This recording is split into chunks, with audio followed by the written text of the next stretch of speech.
Speaking of the Jets, by the way, so take a listen to this. Here's Joe Namath, the greatest of all great Jets quarterbacks, on the Jake Asman show.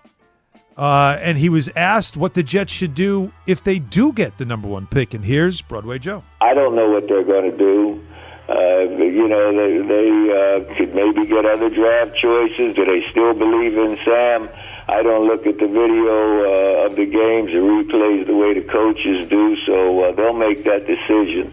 It'd be hard to pass on Lawrence. I tell you, he's just a marvelous player and has been the last few years. Everything about him, his passing ability, his movement, his habit of winning, he's a monster. Whoever is going to have a chance to get him will probably take him. First of all, if it did end up being our guys, our team, Joe Douglas, who's there now, they'll make that decision because there's a lot of teams. There's 31 other teams out there, and Sam Darnold can play for several of them. So he may be somewhere else starting if that scenario did unfold. See, Joe, you lucky they don't have home games. Because if I'm Sam Darnold, I'm telling my receivers to go deep, and while you're on the sideline waving in the pregame, I'm hitting the chest with the football. Yeah, but you understand, like. No, I understand what he's saying. I'm just you know, like. He's keeping it real. He's keeping it real.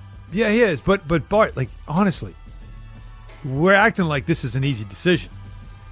This is not an easy decision. It is a franchise-altering decision. And I still say the first thing I need to know is what's the best I can get for that pick. Because if it's not, if I'm not over, what if it's RG3? What if it's 4 picks? What if it's Jacksonville's 2 number ones, 2 number 2s, a number 3, a number 4? It needs to be overwhelming to a point where I know, like, okay, if I get all that in return, I can rebuild this entire roster and we can turn this thing around pretty quickly. Like, this has got to be that Jimmy Johnson, Herschel Walker kind of thing. Like, it's got to be something like that where I now build my dynasty off of the return I got.